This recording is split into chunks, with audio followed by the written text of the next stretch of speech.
Hey everybody, welcome to another probably private red teaming edition. But now we're actually shifting to, I guess, what used to be called blue teaming, but in general right now we're supporting purple teaming because we're learning how to both attack and defend and work them together, right? So this is our initial entry into how might we defend against problems that we're seeing in these red teaming attacks. And the first things that we might want to try to do in defenses are things like guardrails and also things like sanitization. So today we're going to start with prompt sanitization. And I'm going to walk you through if we're sending a prompt to an unknown LLM provider, how might we actually remove potentially problematic privacy things from that prompt before we send it over? And this might be useful, especially if you're maybe sending data to a third-party LLM and you don't exactly know what security precautions or privacy precautions they have. And this is certainly even useful internally, where you might have an internal LLM or other things like this, and you might not want people to be uploading or sending personal details, right? Because you yourself have to then maintain the logs, make sure you're meeting whatever privacy regulations are there, and, right? Plus, for the most part, it's probably data that you don't actually want the LLM to make a decision on. Okay, so let's take a look.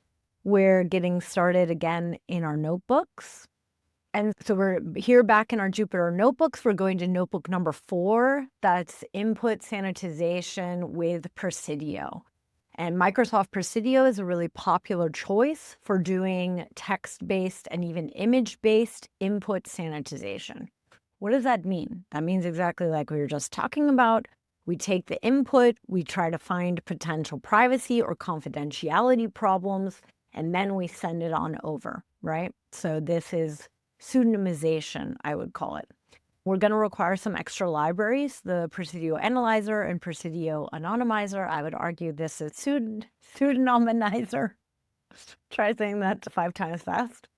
And the cool thing is that Presidio uses Spacy, which is a really cool open source library that is built here in Berlin. I recommend you check it out if you're doing your own LLMs. It's a really great library. Also for data labeling, they have a great library.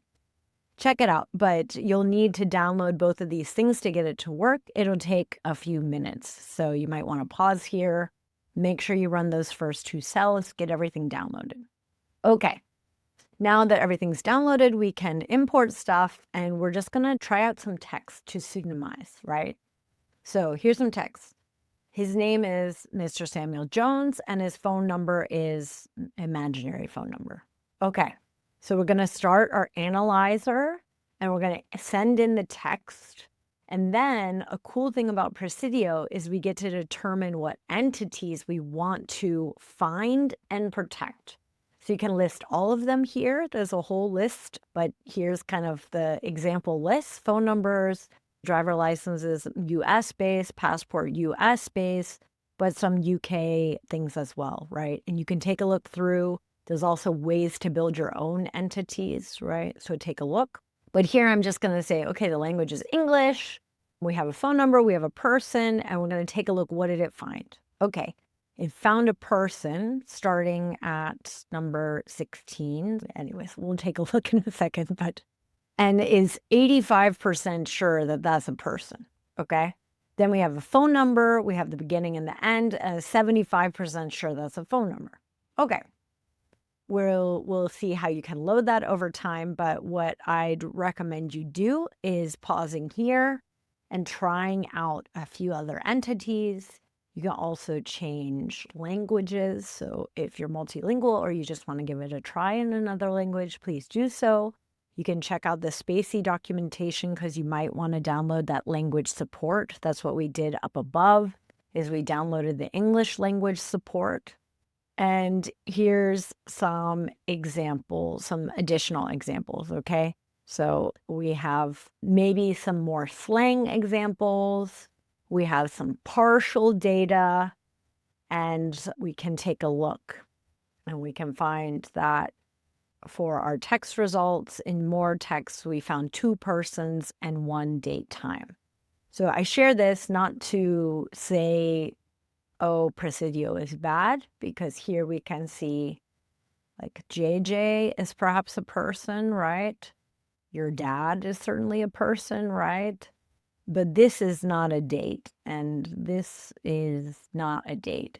And I make these demonstrations because when we have unstructured input, like the final line, I think his social security number starts with blah, blah, blah, but I forget if the last numbers are blank or blank. The point of showing this is that the idea of text anonymization is extremely difficult, if not impossible, because there's not going to be any magical way that we end up finding all of these. We can just increase our chances of finding it over time. And Presidio is one way that we can do this. And I'm going to walk you through other ways to do this as well. But what I always say, some protection is better than no protection. So what I'm trying to fight in our heads is that we need to reach perfect in order to actually protect something. That's not true. We know that both security and privacy exist on a spectrum. And what we're trying to do, or what I'm trying to show with Presidio, is it's going to get you further on the spectrum, but it's not going to get you all the way there. Okay. So let's take a look. I would call this, again, in Presidio names this anonymizing, is by no means anything that most people would consider anonymization. So we're going to call it the pseudonymizing engine. And if you work on Presidio and you want to fight me in the comments, we can take it there. But maybe it would be better if we just name it pseudonymizing engine, because that more accurately describes what it's doing. And that's because, as we can see, like, we can actually leak a lot of information and text that can't be found by a name, phone number, and so on and so forth. So, okay, so we have this engine. It's going to take in text. It's going to take in our result. So we must run the analyzer first. Then we pass the results in. And then we can start defining operators. So here, I have a default operator. That means anything that I haven't defined further in this operator should default to replacing with redacted, okay? And then phone numbers, I want to be masked, and I want to mask the first 12 characters.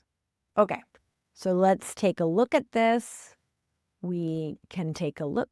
And with, again, our initial one where we found the phone number and the name. And this is actually looking pretty good. His name is Mr. Blank. So we know gender, right? We can say, but other than that, we don't know anything about the name. And then his phone number is, and here we get the final end of the phone number. So we basically just have the country code and the initial kind of orientation within that land of where it is. And here's a German phone number, right? And an imaginary one, right? So what I want you to do is I want you to actually also pause here. And what I challenge you to do is, here we use the analyzer results and the initial one. But take a look at this more text, or if you wrote some other things, take a look at that. See if you want to add any types of entities. So up here, you can see some examples. And then try out different operators. And here I've linked other operators. In the documentation, you can have a look. And you can even develop your own operators, but this is a good example of how to get started with the different operators, right? Okay, so pause now, try out some different operators, try out some different entities, and then I'm going to show you one final one that I think is a little bit tricky to do at first, so I wanted to give you some code to do it. And that is, there's a way to use AES encryption to basically encrypt some of those things. And this means that if you either already have something that generates AES keys, Or if you want to generate a key, here I've given you a small script that works for the types of keys that Presidio expects. Then what you can do is save this key somewhere, obviously extremely safe, right? And then you can decode, you can actually decrypt this pseudonymized text. If, let's say, later you're storing traces, and I would imagine you only want to store traces for like a week at a time.